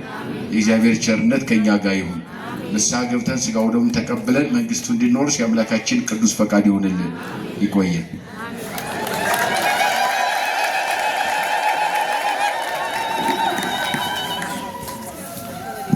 በደንብ አድርጋችሁ ምስጋናውን ለእግዚአብሔር አቅርቡ። ለሥላሴነቱ ለሶስትነቱ ሶስተኛ ድካም መምህራችን ሊቀ ሊቃውንት ዮሴፍ ደሳለኝ ቃለ ሕይወት ያሰማልን። የቤተ ክርስቲያን አምላክ ይጠብቅልን።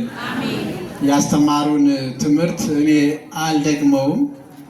አርቀው አምጥቀው ንባቡን ከትርጓሜው ትርጓሜውን ከምስጢሩ ምስጢሩን ደግሞ ከኛ ሕይወት ጋር በማዋሃድ እንዲህ አድርገው ነው ያስተማሩንና በእውነት እንደ እውነቱን ለመነጋገር ከሆነ ቅዱሳት መጻሕፍት ተነበው ተርጓሚ ያስፈልጋቸዋል። ተርጓሚ ብቻም አይደለም አመስጣሪም ያስፈልጋቸዋል። ያ ሲሆን እንረዳቸዋለን።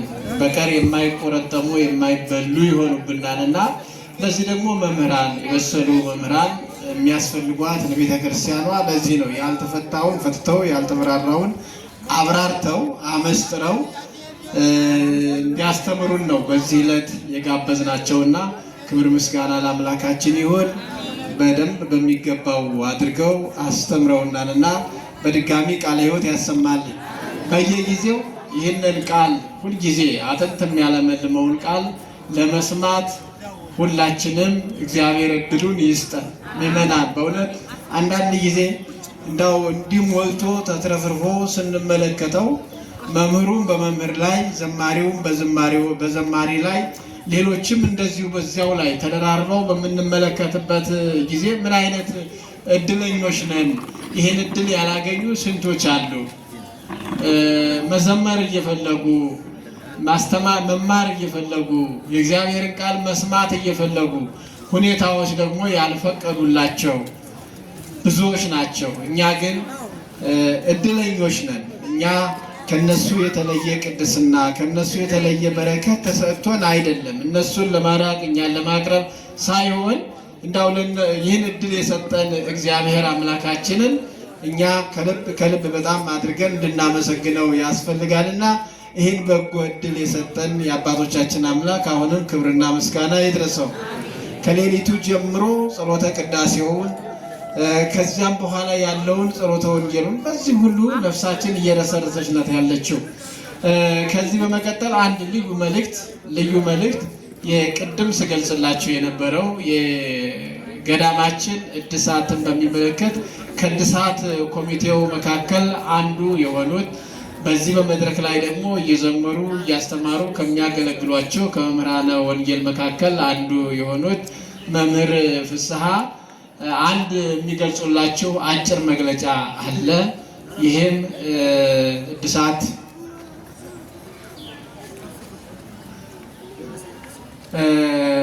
እድሳቱን በሚመለከት ከዚያ ላይ አሁን ባለው ቴክኖሎጂ እንዴት መጠቀም እንደምንችል ያን ሀሳብ እውቀት ለማጋራት ነውና ደረሰኝ የያዛችሁ ደረሰኝ የምትቆርጡ አንድ ጊዜ ደረሰኝ ይዛችሁ ወደዚህ እንድትመጡልን እናሳስባለን። ሰላም እግዚአብሔር ከሁላችን ጋር ይሁን። እንደምን አደራችሁ? አሜን። የአምላካችን የእግዚአብሔር ስም የተመሰገነ ይሁን። እኔ የምገልጽላችሁ ነገር ፊት ለፊታችን የሚታየው የታላቁ ገዳማችን እድሳት እንግዲህ ጥሩ ሁኔታ ላይ እንዳለ አይናችን እያየ ልባችንም የሚፈርድበት ደረጃ ነው ያለው። ስለዚህ ዘመኑን በመጠቀም የገዳሙ ቅርስ እድሳት ኮሚቴ የቴሌግራም ቻናል ገንብቶ ወይም ደግሞ ፈጥሮ ክሬት አድርገን ወደ 11500 አባላት አሉት። ትላንት ወዲያ በነበረ ልዩ ጉባኤም እንደዚሁ በዙሪያችሁ እየዞረ ብዙዎች ወደዚህ ገብታችኋል ማለት ነው። ስለዚህ ምንድነው እሱን ለመግለጽ የፈለኩት ስልካችሁን አንድ ጊዜ ብታወጡና እነሱን መልእክት ባስተላለፍ ደስ ይለኛል። የቴሌግራም ቻናላችን በጣም ቀላል ነው። ሰርች የሚለው ቦታ ላይ ሄዳችሁ @GBI 1919 ሁለት ጊዜ GBI 1919 ብላችሁ ትጽፋላችሁ። ከዚህ በኋላ ወደ ውስጥ ገብታችሁ የምታገኙት መልእክት ለመንበረ መንግስት ቅዱስ ገብርኤል ገዳም እኔም የድርሻዬን እወጣለሁ የሚል 11500 አባላት ያሉት ነው ቴሌግራሙ። ከዚያ ውስጥ የንግድ ባንክ፣ የአሃዱ ባንክ፣ የአቢሲኒያ ባንክ የተለያዩ ባንኮች ለገዳሙ ቅርስ እድሳት ብቻ የሚያገለግሉ በዚያ ውስጥ ተለጥፈዋል ማለት ነው። ሌሎችንም መልእክታትን በጥንቃቄ በዚያው ስለምናስተላልፍ እቤታችሁ ሄዳችሁ ቁጥሩን ይዛችሁ ልጆቻችሁንም ማስሞላት ትችላላችሁ። አባቶች፣ እናቶች፣ ወንድሞች የዚህ ቴክኖሎጂ ተጠቃሚ የሆናችሁ ደግሞ በጣም ቀላል ነው። ቴሌግራሟ ላይ ሰርች የምትለዋ ቦታ ላይ ሄዳችሁ GBI 1919 ብላችሁ በመጻፍ በቀጥታ መቀላቀል ትችላላችሁ ማለት ነው። አሁን ራሱ ብዙ ሰው ተቀላቅሏል ማለት ነው፣ ወደ 21 ሰው። ስለዚህ ይህንን መልእክት ለማስተላለፍ ነው። በዛ ውስጥ የገዳሙ እድሳት የገቢ ማሰባሰቢያ መርሃ ግብሮች ሌሎችም ሲተላለፉ በዚሁ እኛ እናስተላልፋለን ማለት ነው። ሰላም እግዚአብሔር ከሁላችን ጋር ይሁን። ይቆየን። ለመምህር ፍስሐ ቃለ ሕይወት ያሰማልን። የገዳማችን ስብከተ ወንጌል ጸሐፊ የሚዲያም ክፍል ኃላፊ ናቸው። በዚሁ እግር መንገዳችን ገዳሙ በስብከተ ወንጌሉ የሚመራ የሚዲያ ክፍል አለው። ደጋግመን ባለፉት ጊዜያቶች ገልጸንላችሁ ብዙ መልእክቶች እየተላለፉበት ነበረ። ነገር ግን መካከል ላይ የማቴሪያሎችን ያለማሟላት ሁኔታ ያ ትንሽ ያዛርጎብን ነበረ። አሁን ግን ክቡር አባታችን ሊቀ ሊቃውንት ክቡር ጸሐፊያችን ሊቀ ስዩማን ዘመነ ጽጌ በመካከላችን አሉ። በእነሱ መሪነትና መልካም ፈቃድ በሰበካ ጉባኤው መጠነኛ የሆነች አንዳንድ ለዚሁ ለሚዲያ አገልግሎት ሊሆኑ የሚችሉ ማቴሪያሎችን በትንሽ ገንዘብ አሟልተናል። ያ አገልግሎቱ እየተካሄደ ነው ያለው፣ ስርጭቱ ማለት ነው። ግቢ መንበረ መንግስት ግቢ ቅዱስ ገብርኤል ስብከተ ወንጌል ሚዲያ ነው የሚለው። ስለዚህ ይህንንም እንድትጠቀሙበት መንፈሳዊ መልእክት ለሁሉም ማስተላለፊያ ነው። መንገድ የዘጋብን መኪና ኮድ 2 C26 332 C26 332 የዚህ መኪና ባለቤት የሆናችሁ መኪናውን በማንሳት እንድትተባበሩ እናሳስባለን። እግዚአብሔር አምላካችን እስከዚህ ሰዓት ድረስ የጠበቀን አምላክ ክብር ምስጋና ይድረሰው። ከዚህ በመቀጠል መልአኩ ቅዱስ ገብርኤል ሰብሰብ አድርገን ቅድም የተለያዩ ወረቀቶች ይመጡ ነበረ። ብሩን የምታመጡትን ብሮች ስርዓት ባለው መንገድ እንድንናገር ብለን ነውና ብሮቹን ራሳችሁ ሳጥኖች ላይ አስገቡ። ስለት ከሆነ መባ ከሆነ ስጦታ ከሆነ እነዚህ እያንዳንዳቸው መጽሐፍ ቅዱሳዊ ትርጉምና ይዘት አላቸው፣ መልእክት አላቸው። አሁን በዚህ ላይ አልተነትንም። ይህንን የትምህርት ክፍለ ጊዜ በሚኖርበት ሰዓት ያን ጊዜ ይሰጣቸዋል። ዞሮ ዞሮ ስለት፣ መባ፣ ስጦታ ላደረሳችሁ ላደረገላችሁ የምታደርጉትን በዚህ በኩል እየመጣችሁ ታስገባላችሁ። እድሳቱን በሚመለከት ደግሞ ከዚህ ላይ እዚህ አለ፣ እዚህ እየመጣችሁ ታስገባላችሁ። ቅድም በሰፊው ተናግሬያለሁኝ። አሁን በመልአኩ ቅዱስ ገብርኤል እንዲህ ረድቶኝ ፈጣሪ እግዚአብሔር ጸሎቴን ልመናዬን ሰምቶኝ ይሄ ተፈጽሞልኛል፣ ስለዚህ ይሄ በአደባባይ በአውደ ምሕረት ይነገርልኝ ይመስከርልኝ የሚለውን በመሃል ላይ በዝማሬም ላይ በትምህርትም ላይ እየተመጣጠሱ ጣልቃ ከሚገቡ መልእክቶቹ ሰብሰብ ብለው በአንድ 5 ደቂቃ ጊዜ ተሰጥቷቸው ተመዝግበው ለትምህርት ለሌላው ለሚሰማው መልእክት ማስተላለፊያ አመች በሆነ መንገድ እንዲተላለፉ መዝገብ ይዘን አዘጋጅተን ሁልጊዜ እንደዚያ ነው ይህን አገልግሎት እየሰጠን ያለ ነው። ስለዚህ ይህንንም አገልግሎት አሁን መምህር አባ ወልደ ዳዊት እየመዘገቡ ስለሆነ ያን ሰብሰብ አድርገው ከዚህ ቀጥለው አንድ ጊዜ ይገልጹልናል። በአንድ ላይ ነበረ። እሺ በደረሰኝ የገባውን እሺ ስሜን ቅዱስ ገብርኤል ያውቀዋል። ለመልአኩ ለቅዱስ ገብርኤል የተሳልኩትን 5000 ብር አስገብቻለሁ ብላለች። እኔ ቀድሜ ጀምሬዋለሁ። መምህር አባ ወልደ ዳዊት በዛው ይቀጥሉ።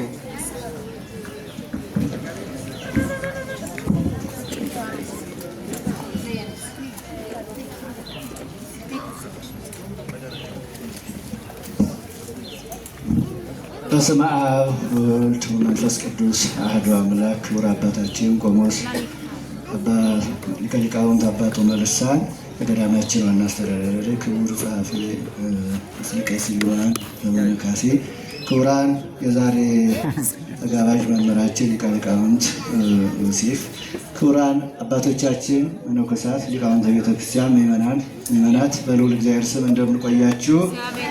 አሜን። በመቅደሱ በዙሪያው የሰበሰበን ቅዱስ አምላካችን እግዚአብሔር ስሙ ይመስገን። ቅዱስ ገብርኤል ያደረጋቸውን ልዩ ልዩ ተአምራቶች በአጭሩ ወደ እናንተ አሰማለሁ። በግንቦት 19 ቀን 19/9 2017 ዓመተ ምህረት ስሜን ቅዱስ ገብርኤል ያውቀዋል። ልጆቼ የሚኖሩበት ግቢ ውስጥ በጣም ትልቅ ዛፍ ነበረ። ይህ ዛፍ ልጆቼ ካሉበት የቆርቆሮ ቤት ላይ ወደቀ። የቅዱስ ገብርኤል ጉልበት ስላልተለያቸው በግድግዳው እየቀደድን አወጣናቸው። ምንም ሳይሆኑ በቅዱስ ገብርኤል ተጠብቀው በሕይወት በጤንነት ላይ ይገኛሉ። ቅዱስ ገብርኤልን አመስግኑልኝ ብለዋል። አመስግኑላቸው።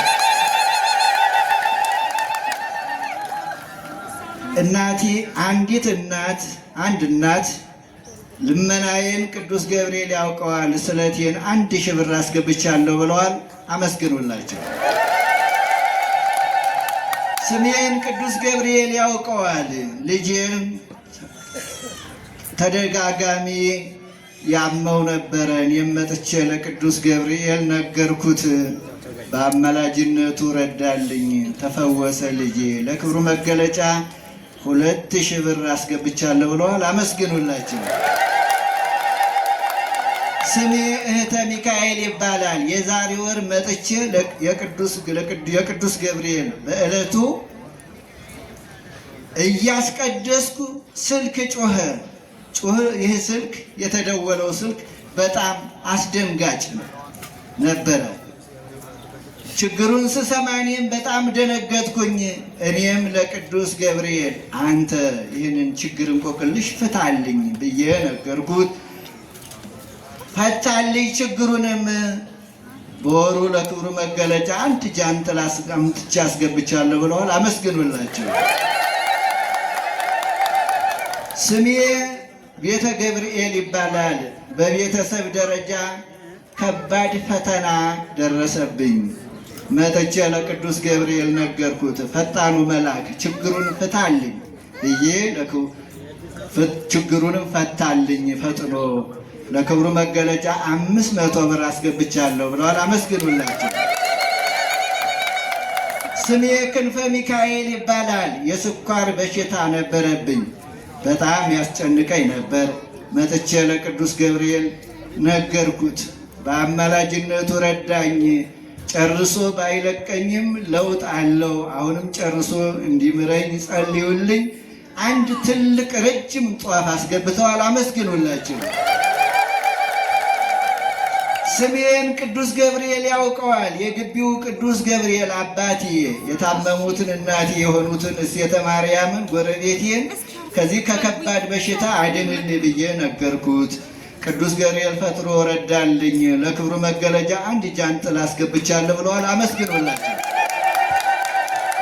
ስሜ ወለተ አረጋዊ ይባላል። ቅዱስ ገብርኤል ያደረገልኝ ተአምር ብዙ ነው። በተለየ መልኩ ቤት አጥቼ እቸገር ነበረ። ይህን የቤት ችግር እጦት እባክህ አንተ አስወግድልኝ። የምጠጋበት ጊዜያዊ ለኮንትራቱ ኑሮ ለኑሮዬ የምኖርበት ቤት ስጠኝ ብዬ ነገርኩት። ቅዱስ ገብርኤል አላሳፈረኝም፣ ቤት ሰጠኝ። አመስግኑላቸው።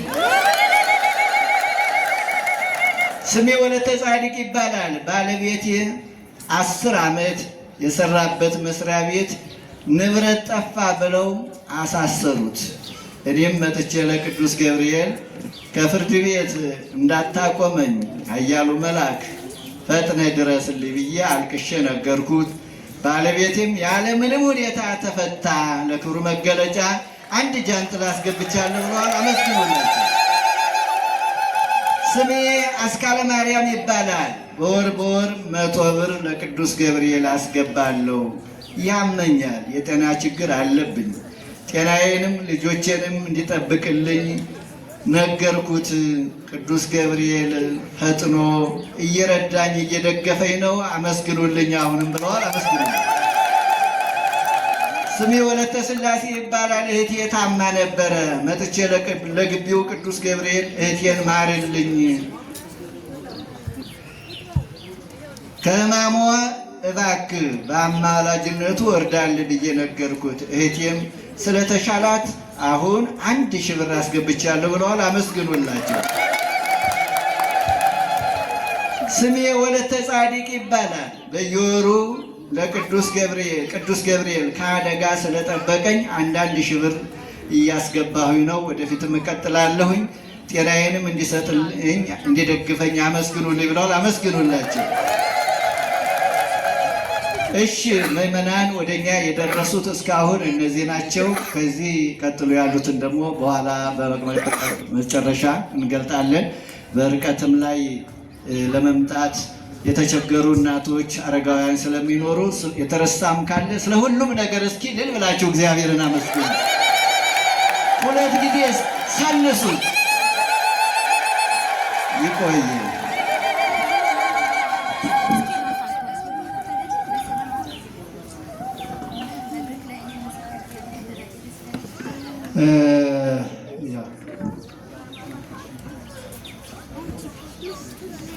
ይቺ እህታችን የምትለው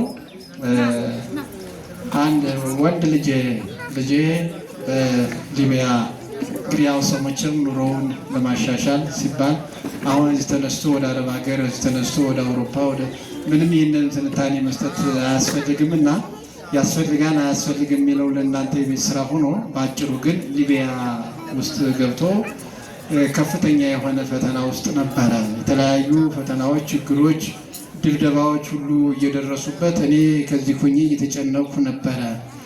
ስለዚህ አንተ በሁሉም ቅርብ የሆንክ መልአክ ቅዱስ ገብርኤል ድረስልኝና ልጄን ከእንደዚያ አይነት ፈተና አውጣልኝ ብዬው ደርሶ ልጄን ታድጎልኛል። ስለዚህ ልጄ ከዚያ ከነበረበት አሁን ወደ አውሮፓ እንግሊዝ ገብቷልና ይህን ያደረገ እግዚአብሔር ከምስጋና ይግባው። መልአኩ ቅዱስ ገብርኤልን አመስግኑልኝ ብላለች። የተሳለችውን 1000 ብር አስገብታለች። አመስግኑላት። ይጣበታችሁ እልል ብላችሁ አመስግኑላት።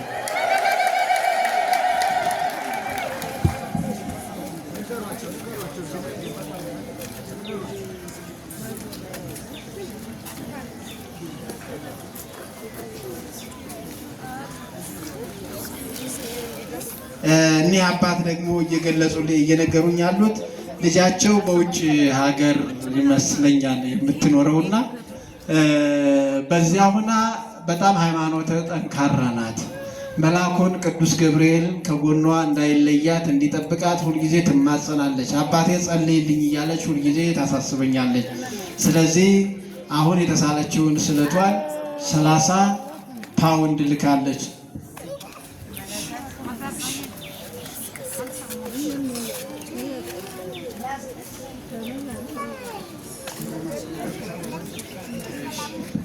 ተነጋግረን ስለነበረ ነው። ምንድነው ፓውንዱን አውጥተው ሰጥተውኝ ስለነበረ የለም የያዙትና እኔ ስናገር ያስገቡታል ስላልኳቸው ያለው አሁን ስጠይቃቸው የነበረውና 30 ፓውንድ ራሳቸው እዚህ ስለት መቀበያው ሳጥን ላይ አስገብተዋል። አመስግኑላቸው።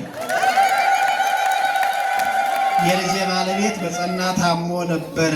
እኔም ለቅዱስ ገብርኤል ካዳንክልኝ አንድ ጥላና አንድ ባኮ ሻማ አመጣለሁ ብዬ ተስዬ ነበር። የታመመው ከህመሙ ስለዳነ የተሳልኩትን አንድ ጥላና ባኮ ሻማ አስገብቻለሁ። በእልልታ አመስግኑልኝ ብለዋል። አመስግኑላቸው።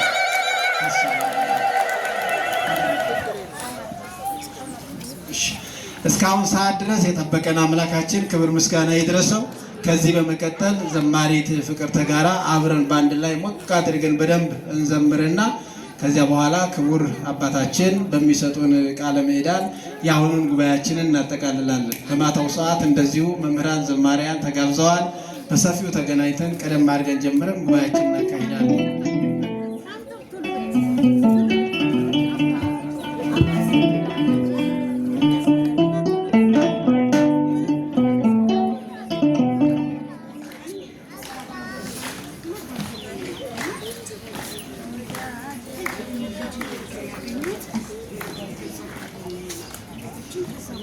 ህመምተኛ ነው እና ከዛ ቦታ ነው ያገኘሁት። የገዛ ጓደኛዬ ናት እና ይህን ልጅ ነው የከተተችው። ከዛ ውስጥ ነው ያገኘሁት።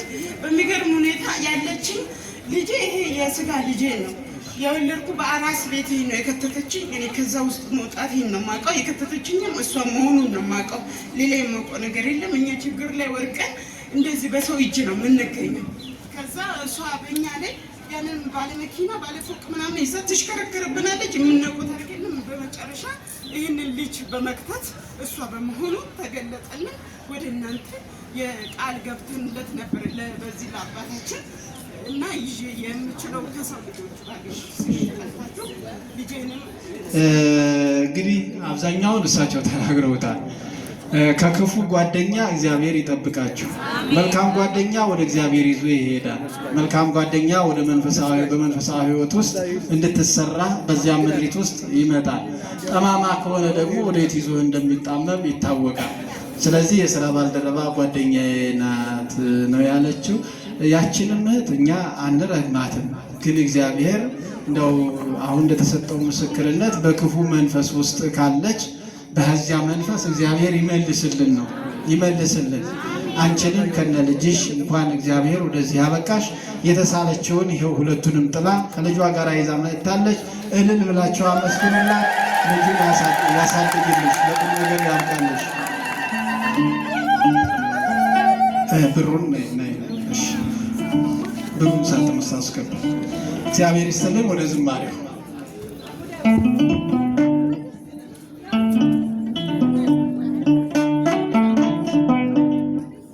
በድጋሚ እንደምን ቆያችሁ? አምላካችን ቅዱስ እግዚአብሔር ስሙ የተመሰገነ ይሁን። እግዚአብሔር ስራው ድንቅ ነው፣ ለእኔ ያደረገው ብዙ ነው እያል አብረን እያጨበጨብን እንዘምራለን።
እግዚአብሔር ስራው ድንቅ ነው። ለእኔ ያደረገው ብዙ ነው። እግዚአብሔር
ሲታደግ ሲፈታ ተቀርቦልሽ ነበር የክብር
ሀሳቤ ነገስበት ሌላ መች አስባል እኔ ልጅ መውደድ እንዴት ይቻላል?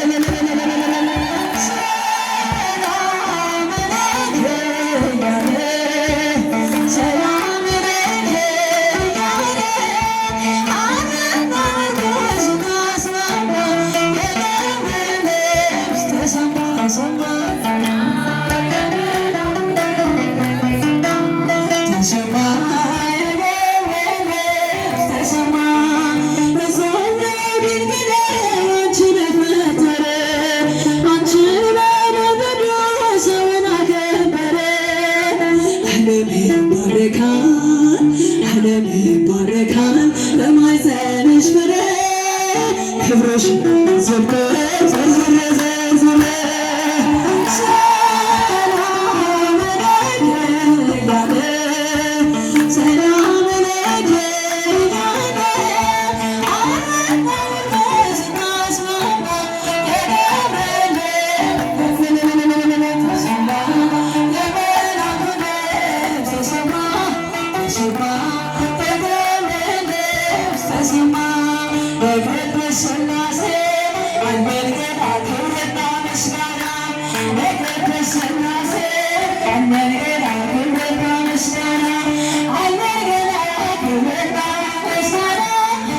ሶስተኛም እንደዚሁ ድገሙ።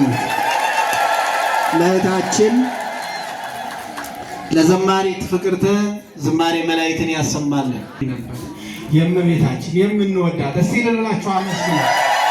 መልአኩ ቅዱስ ገብርኤል እንዲህ ቅድም እያነጠቁ ሲያመሰጥሩት የነበረው በፊቷ ቆሞ እሷ ወዳለችበት ቀረብ ብሎ ተፈሥሒ ፍሥሕት ደስ የተሰኘሽ ሆይ ደስ ይበልሽ፣ አንቺ ከሴቶች ሁሉ ተለይተሽ የተባረክሽ ነሽ ብሎ መልአኩ ቅዱስ ገብርኤል እየሰገደ ያመሰግናት፣ እየሰገደላት ያመሰግናት፣ ቡሩክት አንቲ ብሎ ያመሰግናት። የእመቤታችን የቅድስት ድንግል ማርያም የእናትነት ምልጃዋ በጠቅላላ ለደረሳቸው ሰዎች ሁሉ ያን ሰብስቦ የያዘ ነው ታምረ ማርያም ማለትና በስዕሏ ፊት እየተማጸኑ ወወልድ ወመንፈስ ቅዱስ አሐዱ አምላክ አሜን። ክቡር ወንድማችን ሊቀ ስዩማን ዘመነ ጽጌ የዚሁ የገዳማችን ዋና ጸሐፊ፣ ክቡር ሊቀ ሊቃውንት ዮሴፍ በኢትዮጵያ ኦርቶዶክስ ተዋሕዶ ቤተክርስቲያን የሊቃውንት ጉባኤ አባል፣ ክቡር ወንድማችን መምህር አባ ሀብተ ማርያም፣ እንዲሁም ወንድማችን የስብከተ ወንጌል ኃላፊ መጋቢ ሐዲስ አባ ገብረ ማርያም፣ የተከበራችሁ ሊቃውንት ቤተክርስቲያን፣ ምዕመናንና ምዕመናት እንደምን ዋላችሁ? እንደምን አረፈዳችሁ? እንደምን አረፈዳችሁ? ልዑለ ባሕርይ እግዚአብሔር አምላካችን እንደ ቸርነቱ ጠብቆ ለዚህ ሰዓት ስላደረሰን ስሙ የተመሰገነ ይሁን። መምህራችንን ቃለ ሕይወት ያሰማል፣ ቃለ ሕይወት ያሰማል። እኛም የሰማነውን በልቡናችን ያሳድርብን። ዘማሪቷንም ዝማሬ መላእክት ያሰማል። እንግዲህ የተወደዳችሁ ምዕመናን፣ መምህራችን ስለ መልአኩ ተራዳኢነት፣ ስለ መልአኩ አጠቃላይ ሳይሆን በግማሹ ወይም ደግሞ የተወሰነውን ታሪኩን በደንብ አድርገው እስከነ ማስረጃው አስተምረውናል። አሁንም በድጋሚ ቃለ ሕይወት ያሰማል። ከአንደኛ እስከ 12ኛ ከዛም አልፎ እስከ ዶክትሬት ድረስ እየተማሩት ያሉት ፍላስፎች የጻፉት ነው አይደለም እንዴ? መንፈስ ቅዱስ የጻፈው አይደለም፣ ወይ ደግሞ ከሰማይ ቁርአን ወረደ እንደሚባል አይደለም። አዎ ይሄ ፍላስፎች የጻፉት ነው፣ የተመራመሩት ነው። ያ እንኳን ትምህርት አስፈልገው። ታዲያ ከሁሉም መጽሐፍት በሙሉ መጽሐፍ ቅዱስ ከሆነ አንቦ መረዳት አይቻልም፣ ትምህርት ያስፈልገዋል። ብዙዎች ግን በየቦታው አስተማሪዎች ነን፣ ከማስተማርም አልፎ እንፈውሳለን፣ ጌታን ተቀበሉ እያሉ የሚናገሩ ብዙዎች ናቸው። ግን ሳይረዱ የቀሩ ናቸው። ድንቁርና መምህርነት የድንቁርና ትምህርት አለ እንዴ? አይማሩ አስተምራለሁ ማለት በጣም አስቸጋሪ ነው። አይሆንም። መጽሐፍ እኮ ራሱ አንበው ካልተረዱት ድንቆራ ያደርጋል። ያላሳደጉት ውሻ እንይዛለን ቢባል መበላት መነከስ ነው። መጽሐፍ ቅዱስም ለማያውቀው ሰው እንደዚሁ ይናከሳል፣ ይናደፋል። መርዙም ከባድ ነው፣ ወዳልሆነው ቦታ ይሰዳል። ስለዚህ ማንበብ፣ ካነበብን በኋላ ደግሞ ከሊቃውንት ስር ቀርበን መጠየቅ፣ የመሰለንን ወደ ሆነው ለመመለስ መጠየቅ ያስፈልጋል። አሁን ብዙዎች የሚሳሳቱ መላእክት እንደማያማልዱ፣ እንደማይራዱ፣ ጸሎት እንደማያሳርጉ፣ በስርዓትንም እንደማይናገሩ፣ ሁሉንም ብዙ ነገር መላእክት የሚሰሩትን ስራ በሙሉ መላእክት ብቻ ሳይሆን እመቤታችን ቅድስት ድንግል ማርያም ራሷ እንግዲህ መልዕልተ ፍጡራን መትሕተ ፍጡራን የተባለችው መልዕልተ ፈጣሪ መልዕልተ ፍጡራን የተባለችው እመቤታችን ቅድስት ድንግል ማርያም ሰው ናት እያሉ ድፍረታቸው ድፍረት ነው። ሰውም በተፈጥሮዋማ ሰው ናት። ነገር ግን ስራዋ መልዕልተ ፍጡራን አሰኝተዋታል። ስለዚህ ይህንን መጠየቅ ያስፈልጋል። ቅዱሳንን መላእክት ማነው ሰማዕታቱ፣ ሐዋርያቱ፣ ቅዱሳን ጻድቃኑ ምን ስራ እንደሚሰሩ መረዳት ያስፈልጋል። እኛ የምንለው ምን እንደሆነ መረዳት ያስፈልጋል። አሁን ሊቀ ሊቃውንት እንዳያችኋቸው ከሊቃውንቱ አንዱ ናቸው፣ ተጠያቂው አንዱ ናቸው። ከሚጠየቁት የኢትዮጵያ ኦርቶዶክስ ተዋሕዶ ቤተክርስቲያን ችግር ሲደርስ አንድ ነገር ምስጢር ቢጠፋ ከእንደዚህ ነው የሚጠየቀው። አለበለዚያ እነሱ መልስ ሲያጡ ነው እኛ ሌላ ማለት የምንችለው። አለበለዚያ ግን ልበ ወለድ ድሮ ቀደም ብሎ የነበሩ አይዛብ ወይም ደግሞ ከሃዲያን የሚባሉ ድንጋይ አለዝበው እንጨት ጠርበው ለእነሱ ነበር የሚሰሩ። አሁን ደግሞ ከመጽሐፍ ቅዱስ አንድ ስህተት ያልተረዱትን አውጥተው ለዚያ እየሰገዱ ነው ያሉት። ጣዖት ማምለክ ማለት ነው። ያልተረዱትን ቃል ይዞ ለሰው ማሰገድ ማለት ይሄ ትልቅ ኃጢአት ነው። ሳያውቁ እናውቃለን ማለት በጣም ከባድ ነው። ስለዚህ ለማያውቁ ከመስገድ ይልቅ ለሚያውቁ ሰዎች ብንሰግድ ይሻላል። የሚያውቁ እነማን ናቸው? እነ ቅዱስ ጳውሎስ፣ እነ ቅዱስ ጴጥሮስ እነሱ ናቸው። በመንፈስ ቅዱስም ተገልጸላቸው ከስሩም ውለው ተምረው ለደቀ መዛሙርቶቻቸው ያስተላለፉት ትምህርት። ደቀ መዛሙርቱ ደግሞ የት ነው ያሉት? ቤተክርስቲያን ውስጥ ነው ያሉት። አይደለም እንዴ? ቤተክርስቲያን ውስጥ ነው ያሉት፣ ዝም ብሎ አይደለም።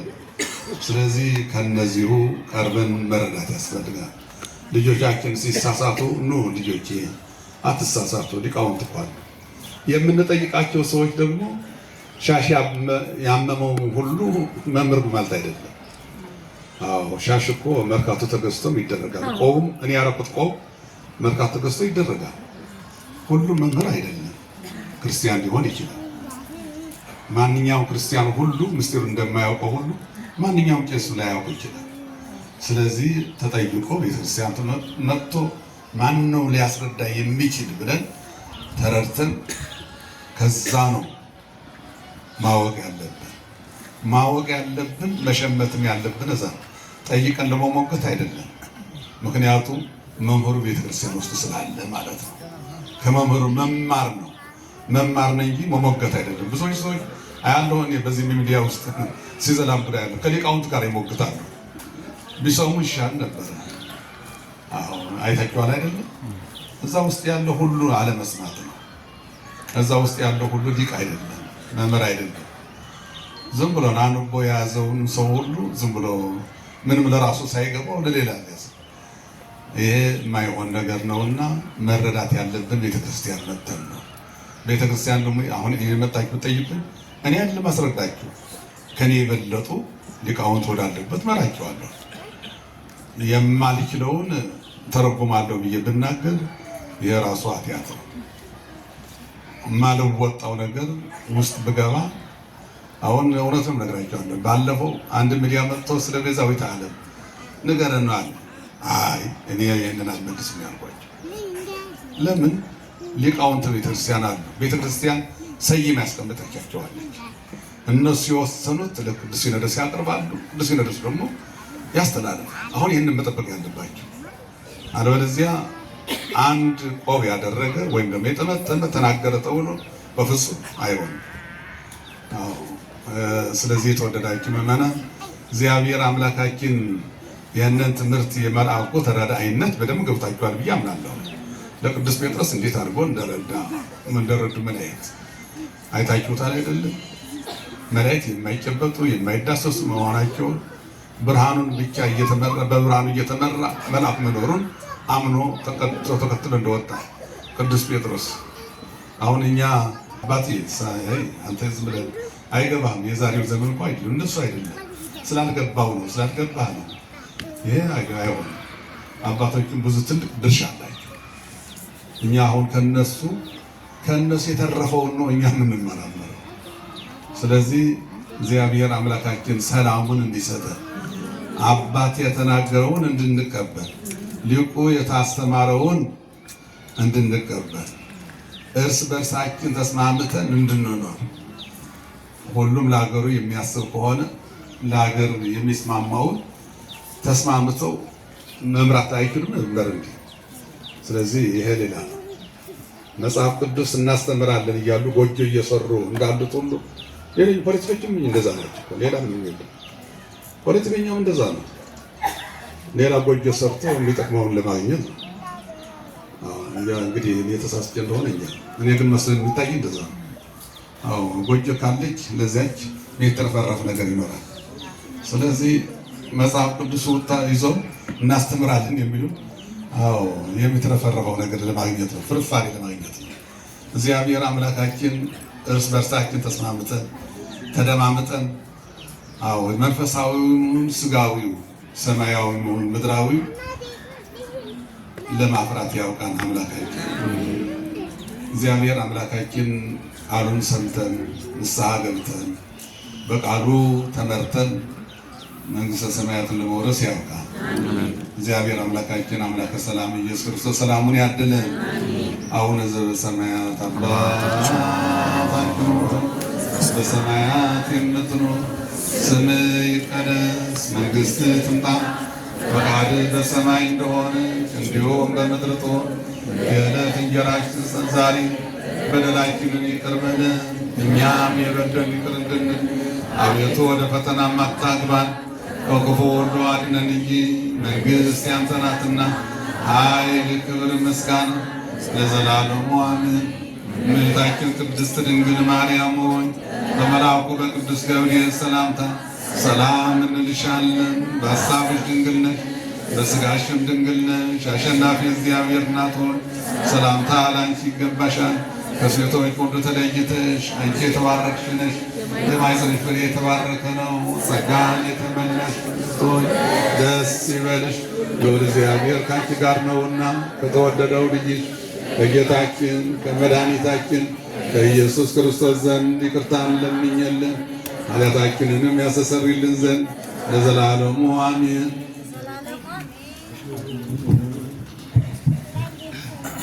አርንዑ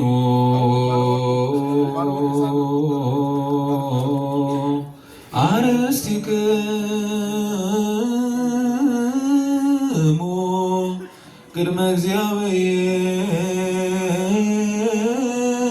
እግዚአብሔር አምላክነ በደገብሮ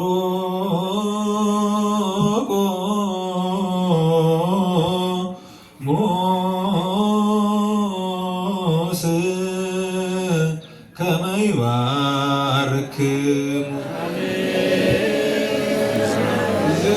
እግዚአብሔር ይባርከነ ወይስአለን። አቤቱ ጌታ ሆይ ሕዝብህን አድን፣ ርስትህን ባርክ። አቤቱ ጌታ ሆይ ሕዝብህን አድን፣ ርስትህን ባርክ።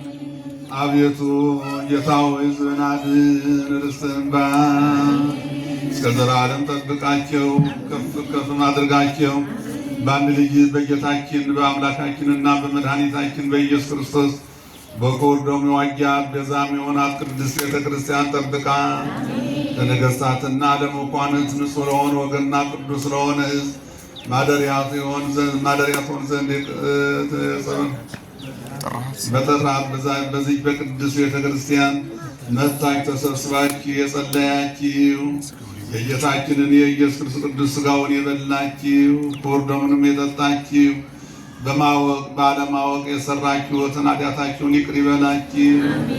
ሥጋ መለኮት ስለሆነ ሥጋው የሕግና የሥርዓት ደም ስለሆነ ደሙ የአሸናፊ የእግዚአብሔር ልጅ በድንጋሌ ሕሊና በድንጋሌ ሥጋ በትምት የምትሆን የማርያም ልጅ ኢየሱስ ክርስቶስ ባለፈው ይቅር ይበላችሁ፣ በሚመጣውም ይጠብቃችሁ ለዘላለሙ።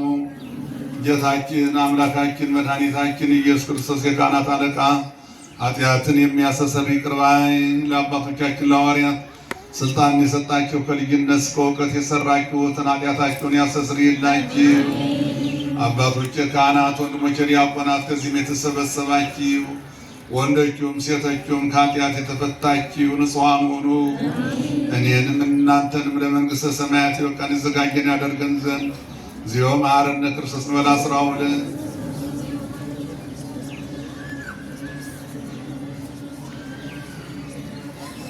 እንደዚሁም በእንተ እግዝእትነ ማርያም መሐረነ ክርስቶስ እንበል።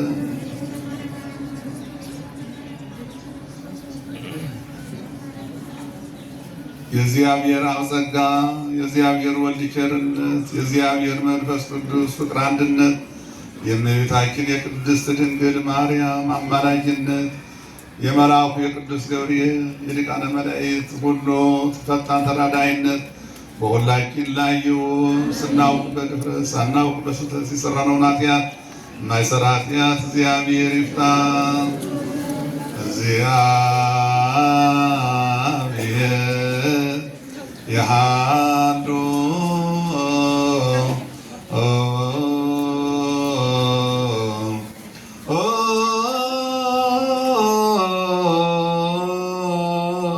ምስለ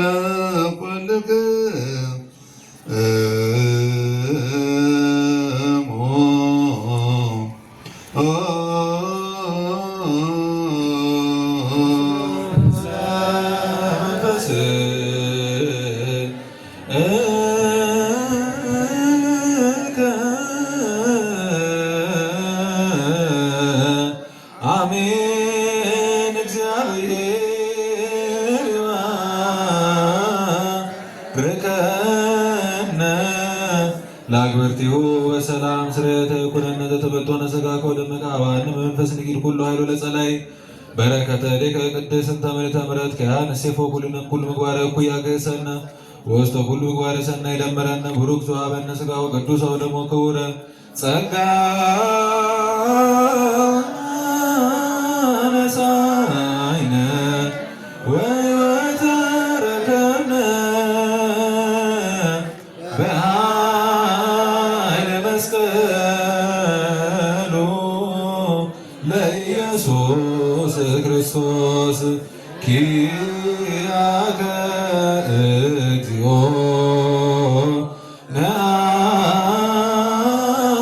ነአኩት